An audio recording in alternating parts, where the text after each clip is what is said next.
નમસ્કાર વિદ્યાર્થી મિત્રો, હું છું અભય કક્કડ અને તમે જોઈ રહ્યા છો મારી YouTube channel education with Madhuvan.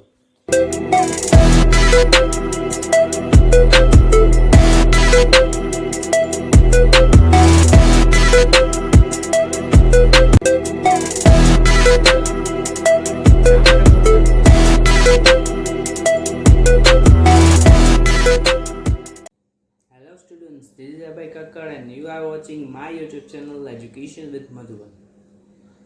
હવે આજના જે લેક્ચરની અંદર તમને ઇંગ્લિશનું યુનિટ 2 એનું રીડ 2 સેપર સેપ્ડ એનું ભાષાંતર, એની ગ્લોસરી, સાથે સાથે આજનો જે દિવસ છે એ દિન વિશેષ અને એક્ઝામ ઓરિએન્ટેડ જે પરીક્ષામાં સ્ટાન્ઝાસ આવે છે એ સ્ટાન્ઝાસમાંથી ક્વેશ્ચન આન્સર કેમ મેળવવા એ પણ આપણે આજના લેક્ચરમાં તમારે જોવાનું છે. So let's begin the poem with the poet introduction. તો ચાલો હવે કવિતા છે, એના જે કવિ છે એ છે હરીન્દ્રનાથ ચટ્ટોપાધ્યાય. હરીન્દ્રનાથ ચટ્ટોપાધ્યાયને તમે સ્ક્રીન ઉપર જોઈ શકો છો. હવે આગળ છે એના બીજી તસવીર છે તમારી સામે રાખી છે, આ એક અને આ બે.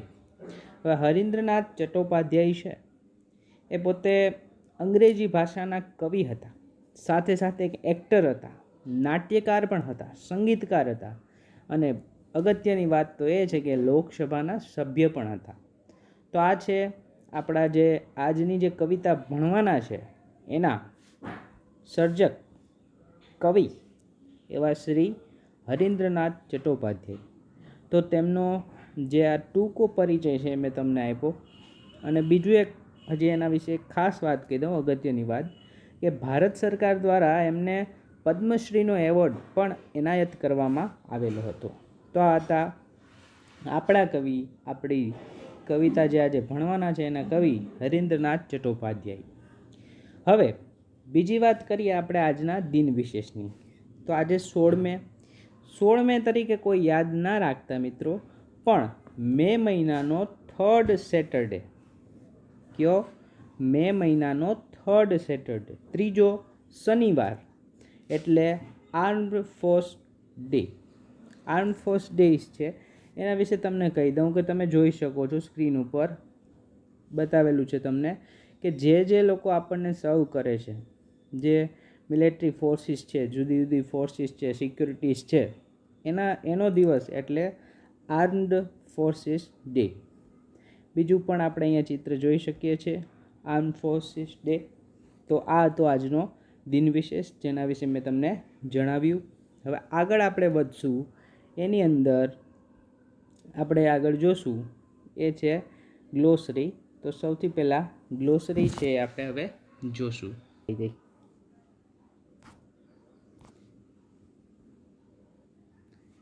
તો ચાલો હવે આપણે ગ્લોસરી છે એ શરૂ કરીએ. ગ્લોસરીમાં સૌથી પહેલો સ્પેલિંગ છે એ છે મોલ્ડ. મોલ્ડ એટલે ઘડવું, આકાર આપવો, બે અર્થ થશે એનો. મોલ્ડ એટલે ઘડવું અથવા આકાર આપવો. પછી આગળ છે યીલ્ડિંગ. યીલ્ડિંગ એટલે કોમળ અને વાળી શકાય તેવું. આપણે બેવડું વાળી શકીએ ને કોઈ વસ્તુ. યીલ્ડિંગ એટલે કોમળ અને વાળી શકાય તેવું. પછી છે સીઝ્ડ. સીઝ્ડ એટલે રોકવું, સ્ટોપ્ડ. સ્ટોપ્ડ એટલે રોકવું, રોકી રાખવું. પછી આગળ છે ઇનન્યુમરેબલ. ઇનન્યુમરેબલ એટલે અસંખ્ય. પછી છે ન્યૂ ગોટ. ન્યૂ ગોટ એટલે નવું લીધેલું. પછી આગળ છે એ છે ફેશનર. ફેશનર એટલે થશે ધાર કાઢનાર. જે આપણે જોતા હોય તો આપણે જે ધાર કઢાવતા હોય એ હોય ફેશનર, એને કહેવાય ધાર કાઢનાર. પછી છે ગ્લિટર્ડ. ગ્લિટર્ડ એટલે ચમકતા. ગ્લિટર્ડ એટલે શું થશે? ચમકતા. પછી છે ગ્લિમ્ડ. ગ્લિમ્ડ એટલે થશે ચળકતા. ગ્લિટર્ડ એટલે ચમકતા અને ગ્લિમ્ડ એટલે ચળકતા. પછી આગળ છે બ્રિમિંગ. બ્રિમિંગ એટલે હરખાઈ જવું. બ્રિમિંગ કે ને આ તો હરખાઈ ગયો જો, એટલે બ્રિમિંગ એટલે હરખાઈ જવું. પછી છે આગળ બાયગોન. બાયગોન એટલે અગાઉના વર્ષોમાં, જે ફોર્મર હોય, પાસ્ટનું હોય. બાયગોનનું સમાનાર્થી યાદ રાખજો, એક તો પાસ્ટ અને ફોર્મર, આ બેય છે એ બાયગોનના સમાનાર્થી થશે. લખવાય તો લખી લેજો. બાયગોન એટલે અગાઉના વર્ષોમાં. પછી આગળ એ છે હર્લ. હ પછી લ ની માથે રેપ, હર્લ. હર્લ એટલે થશે બૂમો પાડવી, રાયડું નાખવી આપણે દેશી ભાષામાં કહીએ તો. પછી છે એ છે ઇન્સોલન્સ. ઇન્સોલન્સ એટલે અન્યાયી. જે જોઈએ છે અન્યાયી વ્યક્તિઓ હોય છે. અત્યારે ડીડી નેશનલ ઉપર જે કૃષ્ણ આવે છે એમાં કોણ અન્યાયી છે? કંસ. તો કંસ કેવો કહેવાય? Insolence. Kansa was a insolence person. એમ પણ યાદ રાખી શકીએ આપણે સ્પેલિંગ. ઇન્સોલન્સ એટલે અન્યાયી. પછી આગળ છે એ છે નીલિંગ. નીલિંગ એટલે ઘૂંટણે પડવું. ટૂંકમાં નીલિંગ એટલે તમને આપણી ભાષામાં કહી દઉં ને તો પગે લાગવું. નીચા નમીને પગે લાગવું, એને નીલિંગ કહેવાય. પછી આગળ છે સુપ્રીમ. કોને આપણે પગે લાગવાનું છે? ભગવાનને. એટલે સુપ્રીમ એટલે ભગવાન, યાદ રાખજો. હવે આ બધા સ્પેલિંગ છે ના ઉચ્ચાર અને અર્થ તમારે એકવાર લખી લેવા. એકવાર લખી અને વચ્ચે જો સ્પીડ વધતી હોય તો આપણે વિડીયો પોઝ કરીને પણ સાંભળી શકીએ, પાછું રિપીટ કરી શકો. એટલા માટે આ સ્પેલિંગ છે એકવાર નોટબુકમાં લખી લેજો. જેવી રીતે તમે એકાઉન્ટ અને સ્ટેટ છે એની બુક રાખી, એની જેમ ઇંગ્લિશમાં પણ અત્યારે હજી ગ્લોસરીની બુક રાખો. અને આગળ આપણે ગ્રામર છે એ પણ શીખવવાના છે. અને ગ્રામર તો જેટલું શીખવાડીશ, ફંક્શન્સ છે એ બધું તમારે નોટ ડાઉન કરતું જ રહેવાનું છે, તો જ તમારે રિવિઝન સરખું થશે. હવે આપણે આગળ પોએમ છે એ શરૂ કરશું. તો પોએમ છે જોઈએ હવે.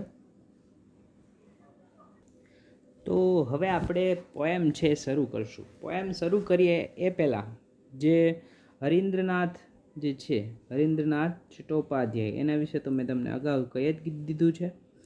હવે આ જે પોએમ છે એમાં કહેવાનું મતલબ શું છે એ તમને પહેલાં અગાઉથી કહી દઉં કે આખી કાવ્યનો હાર્દ શું આવશે આગળ. કે આપણે જ્યારે આમ યુવાન હોય ત્યારે આમ કેટલા બધા સપનાઓ જોઈ લઈએ કે આ કરવું, મારે આ કરવું, આ કરવું. પણ જ્યારે આપણે પરિપક્વ બનીએ ને ત્યારે સ્થિર થઈ જાય છે. આપણી અંદર એક સ્થિરતા આવી જાય છે. તો આ જે સ્થિરતા આવી જાય છે એની જ વાત છે. કે ભાઈ અહીંયા કવિતાની અંદર એમ કહેશે કે માટીનો ઘડો ઘડનાર કુંભાર છે એ પોતે માટી બની જાય છે. પછી જે કવિ છે એ કવિતા લખતો લખતો પોતે એક કવિતા બની જાય છે. ગીત બનાવતો બનાવતો એ પોતે જ ગીત બની જાય છે. પછી આગળ એક આવશે તલવારનું, કે ભાઈ તલવાર છે એ યુદ્ધ ભૂમિમાં ઘણા બધાને મોતને ઘાટ ઉતારી દે છે. તો એ તલવાર છે એને જે ઘડનાર છે એ શું કહે છે કે હવે મેં તલવાર ઘડવાનું બંધ કરી દીધું અને હું પોતે જ તલવાર બની ગયો છું. એટલે આ રીતે જુદા જુદા દ્રષ્ટાંતો દ્વારા આપણને કવિ સમજાવવા માગે છે કે ઘડનાર છે એ પણ પોતે ઘડાઈ જાય છે. તો આ આપણા જે પોએમ છે એનો હાર્દ છે. તો ચાલો હવે આગળ આપણે એક એક લીટી વાઇઝ જોતા જઈએ. In days gone by, I used to be a potter who would fill his fingers mold the yielding clay to patterns on his wheels. But now, through wisdom lately won, that pride has died away. I have ceased to be the potter and have learned to be clay. હવે શું કહે છે પહેલી બે લાઈનની અંદર કે એ દિવસો પૂરા થયા કે જ્યારે હું કુંભાર હતો, એવું કવિ બોલે છે. અને જે હંમેશા એવું અનુભવતો હતો કે જે પોતે આંગળીઓ છે એ મુલાયમ માટીને ચાકડા ઉપર, ચાકડું એટલે શું ભાઈ? તમને એવું થશે ચાકડું છે એ એક થોડોક ટિપિકલ ગુજરાતી વર્ડ છે. ચાકડું એટલે તમે કુંભારને ત્યાં જોયું હોય તો ઓલું ગોળ ગોળ વ્હીલ ફરતું હોય, જોયું જ હશે બધાએ. એમાં એ પોતે માટી મૂકે અને માટી મૂકી અને ધીરે ધીરે એને ઘાટ આપતો હોય છે પોલે પોલે. તો એટલા માટે અહીંયા ચાકડા માટે શબ્દ વાપરેલો છે વ્હીલ્સ. વ્હીલ્સ એટલે એ ચાકડું અહીંયા થશે. પછી આગળ શું કહે છે? But now through wisdom લેટલી Born. પણ હવે મોડે મોડે એને ડાહપણ જાગ્યું, એની અંદર ડાહપણ જાગ્યું. અને શું કર્યું એને જોવું? That pride has died. અને પોતે જે આમ અભિમાન કરતા કે હું જ ઘડો બનાવું, એ અભિમાન છે હવે મૃત્યુ પામે છે. I have ceased to be the potter and have learned to be the clay. અને હવે એને કુંભાર બનવાનું છોડી દીધું છે અને પોતે જ માટી બનવાનું શીખ્યા છે. તો આ તે પહેલો સ્ટાન્ઝા, એની અંદર તમે આ રીતે જોયા. હવે નેક્સ્ટ છે એ વાંચીએ. In other days I used to be a poet through whose pen innumerable songs would come to win the hearts of men. હવે એ દિવસોમાં હું કવિ બન્યા કરતો કે જેની પેન વડે માણસોના દિલ છે એ જીતવા અનેક ગીતો છે એ રચાયા કરતા. પણ હવે આગળ શું થાય છે જોવું. But now through new got knowledge which I had not had so long, I have ceased to be the poet and have learned to be the song. હવે આગળ શું કહે છે? પરંતુ હવે એને જે new got knowledge, new got એટલે નવું, હમણાં જ આપણે સ્પેલિંગમાં આવ્યું, નવું મેળવેલું જ્ઞાન છે, એ પ્રમાણે શું કહે છે કે મેં કવિ બનવાનું બંધ કર્યું છે અને હવે હું ગીત બનવાનું શીખ્યો છું. I have ceased to be the poet and have learned to be the song. એટલે કે મેં કવિ બનવાનું બંધ કર્યું છે અને હવે હું ગીત બનવાનું શીખ્યો છું. આગળ વધીએ હવે. I was a fashioner of swords in days that now are gone, which on 100 battlefields glittered and gleamed and shone. હવે શું કહે છે આગળ? કે એ દિવસોમાં હું તલવાર ઘડતો હતો, એટલે કે તલવાર બનાવતા હતા, જે સેંકડો યુદ્ધભૂમિમાં ચળકાટ મારતી અને ઝળકતી હતી. ત્યાં સુધી થયું. પછી આગળની લીટી જોઈએ. But now that I am brimming with the silence of the Lord, I have ceased to be a sword maker and have learned to be the sword. આગળ શું કહે છે કે હવે મને પોતાનું જે વ્યથા છે એ રજૂ કરે છે કે પોતે તલવાર ઘડતા હતા, પણ હવે શું કહે છે? પરંતુ હવે મને ઐશ્વર્ય શાંતિની અનુભૂતિ કરું છું. મેં તલવાર ઘડવાનું બંધ કર્યું છે અને હવે તલવાર બનવાનું શીખ્યો છું. લેખક કવિ છે અહીંયા ઘણું બધું આવી રીતે નવું નવું શીખે છે. અહીંયા શું કર્યું એ લોકોએ એને? તો કે જે તલવારને ઘડનાર હતા એ નથી બનતા અને પોતે જ તલવાર બની જાય છે. સ્વોર્ડ એટલે તલવાર. In bygone times I used to be a dreamer who would hurl on every side an insolence of emerald and pearl. હવે આગળ કઈ છે કે દિવસોમાં હું સ્વપ્નશીલ હતો. ડ્રીમર એટલે સ્વપ્નશીલ, જે હંમેશા ગેરરીતિપૂર્ણ માણેક અને મોતી એકઠા કરવામાં માનતો હતો. એવું જ માણેક, ઇમરલ્ડ એટલે માણેક અને પિયર એટલે મોતી. માણેક અને મોતી એકઠા કરવામાં એ માનતો હતો.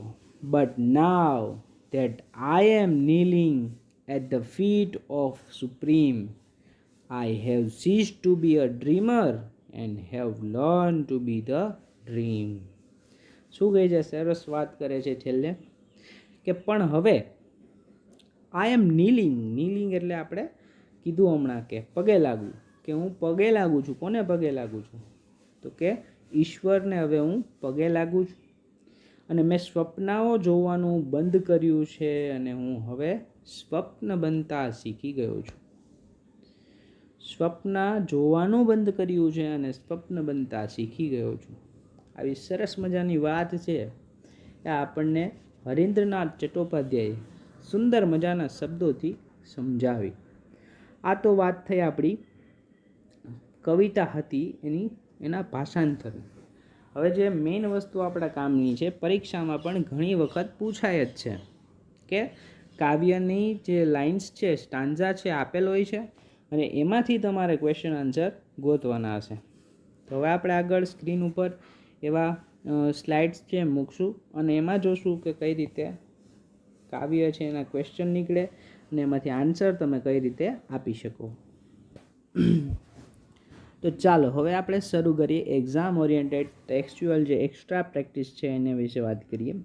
તો જોઈ શકો છો તમે સ્ક્રીન ઉપર કે આપેલું જ છે in days gone by I use to be. હમણાં જ આખી પોએટ્રી છે, સ્ટાન્ઝા છે તમને સમજાવી કે શું છે એનું ભાષાંતર તમને સમજાવ્યું. હવે આમાં હું ભાષાંતર પાછું તમને નથી સમજાવવા માગતો, ડાયરેક્ટ ક્વેશ્ચન કેમ ગોતવા એ તમને હવે સમજાવું છું. તો જોતા જઈએ.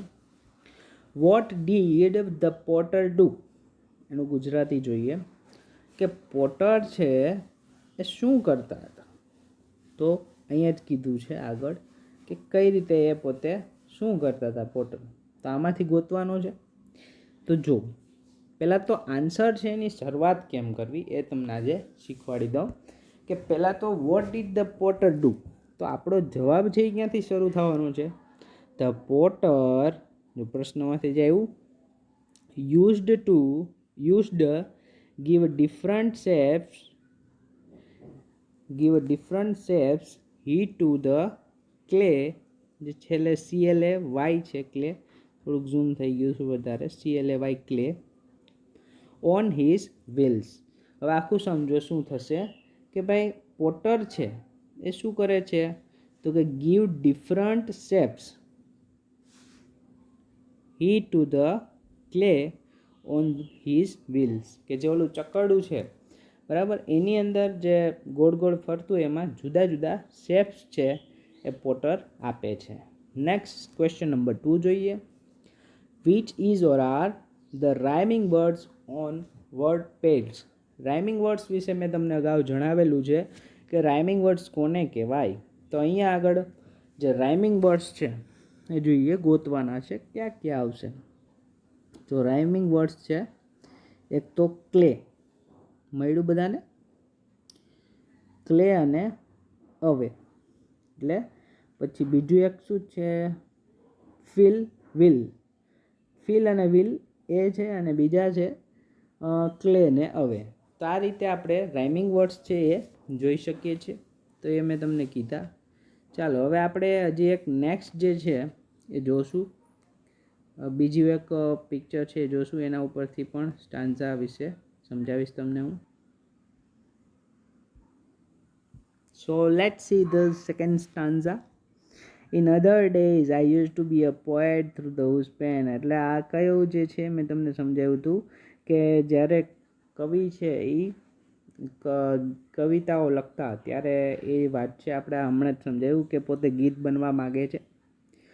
હાલો ફર્સ્ટ ક્વેશ્ચન જોઈએ. What did the poet do? આમાં પણ એ જ સેમ ક્વેશ્ચન છે કે પોએટ શું કરતા હતા. તો કે ભાઈ પોએટ કવિનું કામ શું હોય? લખવું. તો જવાબ શું આવશે? The poet wrote a lot of songs and become a popular. કે કવિ છે એ ઘણા બધા ગીતો છે એ લખતા હતા છે ને, ઇન્યુમરેબલ સોંગ્સને આપણે લોટ્સ ઓફ સોંગ્સ પણ કહી શકીએ. અને કદાચ તમે જો પરીક્ષામાં એમ લખો કે the poet wrote a innumerable songs and become popular, જે છે ને to win the hearts of men, બીજાના દિલ જીતવા એટલે શું થવું ભાઈ? પોપ્યુલર બનવું. બરાબર, એટલું આપણે ઇંગ્લિશ નોલેજ આમાં હોવું જોઈએ તો થશે. The poet wrote a lot of songs and become a popular. Next જે બીજો ક્વેશ્ચન છે જોઈએ, what has the poet learn why, કે કવિ છે એનામાંથી શું શીખવું અને શા માટે. તો આપણે અહીંયા જ આગળ કીધું હતું કે and have learn to be the song. તો આન્સર આવશે ધ પોએટ હેઝ, જો આટલું વસ્તુ તો તમારે પ્રશ્નમાંથી જ છે. The poet has learn to be song છે, સેમ ટુ સેમ છેલ્લી લીટી જોઉં, ધ પોએટ હેઝ પછી learn to be the song. પછી વાયથી ગમે ત્યારે સવાલ પૂછાય, આમાં તો આમાં બીજા કહેવામાં પણ વાયથી સવાલ પૂછાય તો તમારે બીકોઝ વાપરવું. અહીંયા પણ વાપરેલ છે because. He has got new knowledge. શા માટે ભાઈ અહીંયા એવું કીધું હતું કે મારે ગીત જ બની જવું છે? કેમ કે એને જો અહીંયા લખેલ છે નાવ થ્રુ ન્યૂ ગોટ નોલેજ, એને નવું જે નોલેજ છે એ મેળવું, એ પ્રમાણે શું કહે છે કે એને શું બની જવું છે, તો કે પોતે ગીત જ બની જવું છે. તો આ રીતે આપણે જોયું કે જે કવિતા છે એના પ્રશ્ન જવાબ પૂછાય તો તમે કઈ રીતે આન્સર આપી શકો. વિડીયો જોવા માટે થેન્ક યુ વેરી મચ. વિડીયોને લાઇક, શેર અને સબસ્ક્રાઈબ કરવાનું તમે ભૂલશો નહીં. વધુ અને વધુ વિદ્યાર્થીઓને આનો લાભ મળે એ હેતુથી તમારું જે ગ્રુપ સર્કલ છે એની અંદર તમે આ વિડીયો શેર કરશો અને એને પણ કહો કે સબસ્ક્રાઈબ કરે. સબસ્ક્રાઈબ કરવામાં આપણું કંઈ જવાનું નથી, ભલે ખાલી સબસ્ક્રાઈબ કરે અને એને જો યોગ્ય લાગે તો વિડીયો જોઈ અને થોડુંક પોતાનું ઇંગ્લિશ છે ઇમ્પ્રૂવ કરી શકે. Thank you very much.